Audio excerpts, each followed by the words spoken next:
साथियों, आत्मविश्वास की अजेय शक्ति। पुस्तक देखन में छोटे लगे, घाव करें गंभीर। भाग 1। लेखक श्री राम शर्मा आचार्य। पृष्ठ 77 से आपको पढ़कर सुनाते हैं। इतिहास का घंटा था। इतिहास का घंटा था। विद्यार्थी इतिहास की पुस्तक खोले हुए थे। एक विद्यार्थी खड़ा होकर पढ़ रहा था। बीच में मास्टर जी समीक्षा भी करते जा रहे थे। पढ़ते पढ़ते बालक एकाएक रुक गया। मास्टर साहब ने कहा, पढ़ो पढ़ो। रुक क्यों गए? छात्र ने एक दृष्टि श्रीमान अध्यापक जी पर डाली और तपाक से जिस पन्ने को पढ़ रहा था फाड़ डाला। अध्यापक क्षुब्ध हो उठा। उसने छात्र की पिटाई की और पूछा, तुमने इसे क्यों फाड़ा? इस पर युवक छात्र ने उत्तर दिया, अंग्रेजों ने अपनी मर्जी का इतिहास लिखा है। यह गलत है। सच्चा इतिहास तो मैं लिखूंगा। बुंदेलखंड के एक खूंखार डकैत का दोस्त एक सज्जन के पास जाकर बोला, दाऊजी। दाऊजी कहते थे डकैत शेर सिंह को। दाऊजी ने कहा है कि आपने इधर उधर नहीं किया, तब तक मेरे मित्र हैं, किंतु यदि कोई गलत काम किया, गलत काम से मतलब पुलिस को सूचना दी, तो फिर मेरी दुश्मनी आपको महंगी पड़ेगी। जहां का बच्चा डकैतों के नाम से कांपता हो, जहां का बच्चा डकैतों के नाम से कांपता हो और कोई उनका खुलकर विरोध करने को तैयार नहीं होता हो, वहां उक्त सज्जन ने आगंतुक से उसी लहजे में कहा, आप अपने दाऊजी से कहना कि यदि वे इस क्षेत्र में आए तो मेरी दुश्मनी उन्हें और भी महंगी पड़ेगी। आगंतुक इस सज्जन की इस हिम्मत और स्पष्टवादिता से बहुत प्रभावित हुआ। उसने जाकर डकैत से बात ज्यों की त्यों दोहरा दी। सब और डकैतियां पड़ी पर श्याम जी क्षेत्र पर आंच नहीं आई। श्याम जी क्षेत्र का यह बुंदेला सुप्रसिद्ध ऐतिहासिक उपन्यासकार बाबू वृंदावन लाल वर्मा थे, जो प्रकृति से संत होने के साथ साथ सुदृढ़ योद्धा भी थे। अन्याय और अनीत के आगे झुकना उन्होंने सीखा ही नहीं था, भले ही उनके पिताजी ही क्यों ना रहे हों। वे अपने गुणों के कारण कहीं अधिक आदरणीय भले ही हों, यश उन्हें साहित्यिक सेवाओं के कारण ही मिला। उनका जीवन दर्शन यह बताता है कि व्यक्ति को हृदय से भावनाशील तो होना ही चाहिए, पर सिधाई व सच्चाई सार्थक उसी की होती है जो इतना साहसी और शक्तिशाली भी हो कि सच्चाई की रक्षा कर सके। डॉक्टर वृंदावन लाल वर्मा, जो साहित्यकार के साथ साथ वकील और समाज सेवी संत भी थे, का जन्म झांसी जिले के ग्राम मऊरानीपुर में हुआ था। श्री वर्मा बाल्यावस्था से ही धार्मिक प्रकृति के थे। जिन दिनों वे विद्यार्थी थे, प्रतिदिन सुंदरकांड का पाठ किया करते थे। एक बार किसी मित्र ने कहा, जी रामायण पढ़ने से और परीक्षा में पास होने से क्या संबंध? श्री वर्मा ने उत्तर दिया, किसी के लिए हो या न हो, इस पाठ से मेरे विचार, मेरी बौद्धिक प्रतिभा का विकास होता है और विश्वास होता है कि मैं अवश्य ही उत्तीर्ण हो जाऊंगा। यह आत्मविश्वास जिस अंतःकरण में उत्पन्न होता है, वही सफलता की परिस्थितियां चमत्कार की वहीं पर चमत्कार की तरह पैदा हो जाती हैं। श्री वर्मा इसके उदाहरण थे। वे सदैव प्रथम श्रेणी में ही परीक्षाएं उत्तीर्ण करते रहे। डॉक्टर राम मनोहर लोहिया वर्लिन विश्वविद्यालय में भर्ती होने के लिए गए। उस समय एक मनोरंजक किंतु प्रेरणादायक घटना घटी, जिसने लोहिया जी के मन में देशभक्ति की आस्था को और भी सींचा। लोहिया ने अर्थशास्त्र विषय चुना और प्रसिद्ध अर्थशास्त्री प्रोफेसर बर्नर जोम्बावार्ट के पास पढ़ने के लिए गए, पर मुश्किल यह थी कि लोहिया जर्मनी नहीं जानते थे और जोम्बार्ट केवल जर्मनी में ही पढ़ाते थे।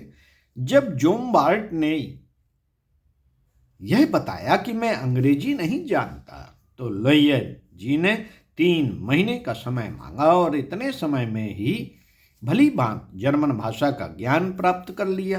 3 महीने बाद वे प्रोफेसर के पास पहुंचे और उनसे धारा प्रवाह जर्मन में बातचीत शुरू कर दी तो वे आश्चर्यचकित रह गए।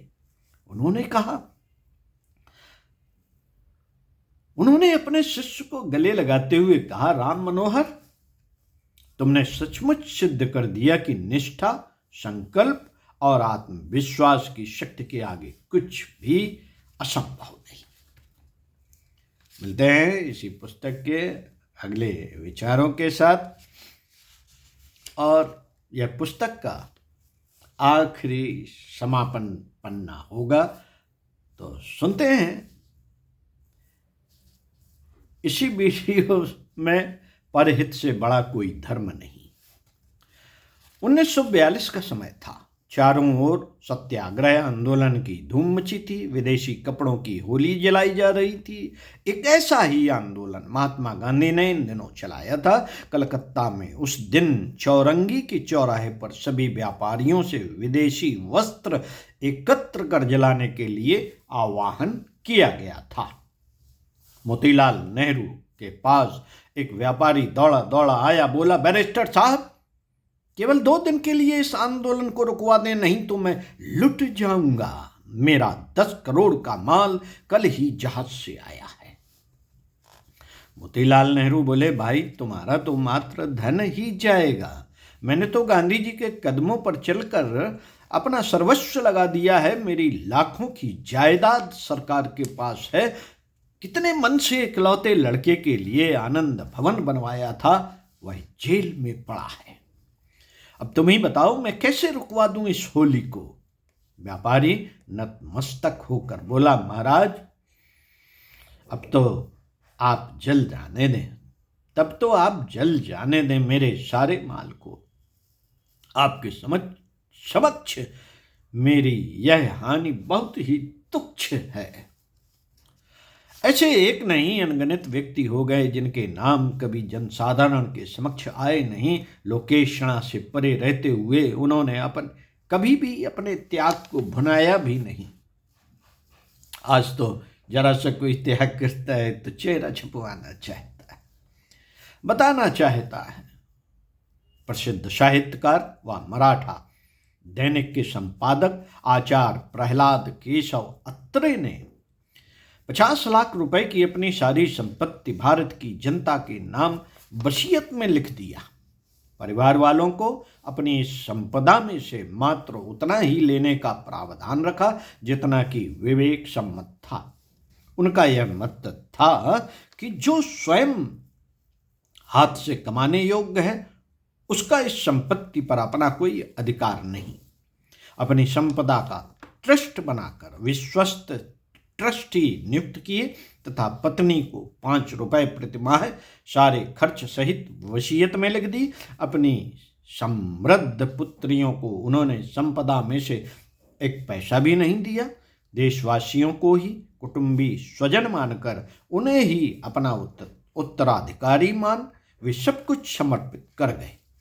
प्रसिद्ध क्रांतिकारी शहीद फुलेना प्रसाद जी के ससुराल वाले धनाढ्य परिवार के थे।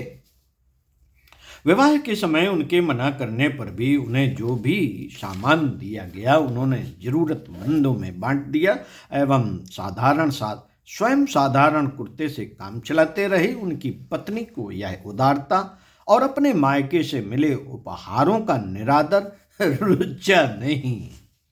अगले दिन वे अपनी पत्नी को गरीबों को एक बस्ती में ले गए। उनकी अभावग्रस्तता व जीवन की वास्तविकता देख पत्नी श्रीमती तारा देवी द्रवित हो उठी। उन्होंने भी अपने आभूषण आदि बेचकर स्वयं को समाज सेवा में लगा दिया। पति फुलेना प्रसाद अपनी जान न्यौछावर कर गौरवान्वित हुए, साथ ही अनेक के प्रेरणा स्रोत भी बन गए। मित्रों, इस संदर्भ में कराची की एक घटना बड़ी मार्मिक है। भारत विभाजन के पूर्व की बात है। कराची में जन सहयोग से एक सार्वजनिक चिकित्सालय का निर्माण हो रहा था। 10,000 रुपयों से अधिक देने वालों के संगमरमर के नाम पट्ट लगाने का निर्णय कार्यकारिणी ने लिया ताकि इसी बहाने अधिक धन एकत्रित किया जा सके। जमशेद जी मेहता नामक एक व्यापारी को अस्पताल के उद्देश्यों के बारे में बताया गया तो वे तुरंत धन देने को तैयार हो गए। नाम पट्ट की बात भी एक सज्जन ने छेड़ दी। सुनते ही उन्होंने 9950 रुपए निकाल कर दे दिए। वे सज्जन बोले, संभवतः गिनने में गलती हो गई है, आप 50 रुपए और दे दें तो आपका नाम पट्ट भी हम लगा देंगे। जमशेद जी ने गंभीरता पूर्वक कहा, नाम पट्ट लगवा कर मैं अपना विज्ञापन नहीं करना चाहता। समाज सेवा के साथ लोकेशणा को जोड़कर मैं उसके स्तर को नहीं गिराऊंगा। कहाँ मिलते हैं ऐसे उदाहरण? ऐसे महामानवों से ही हमेशा देश समाज गौरवान्वित हुआ है। साथियों, जहाँ कहीं ऐसे मंदिर अंदर देखता हूँ तो ये बात आती है जहन में कि ये क्या बात है, आज इसका निदान भी मिल गया कि ये व्यक्ति की अपनी एक सोच है कि वो समाज सेवा कम करना चाहता, दिखाना ज़्यादा चाहता है। तो इन्हीं विचारों पर विचार करते हैं, चिंतन मनन करते हैं। लेखन में छोटे लगे, गाँव करें गंभीर। आपको पढ़कर सुनाई भाग 1, लेखक श्री राम शर्मा आचार्य। पुस्तक के सभी प्रसंग बहुत अच्छे हैं, पढ़िए पुस्तक जरूर, और नहीं है तो वीडियो जरूर सुनिए। सारी हमारे YouTube चैनल को लाइक कीजिए और लोगों तक पहुंचाइए। शायद कोई एक व्यक्ति इसमें से निकल कर आ जाए और समाज में कुछ नई दिशा दे जाए। ओम शांति।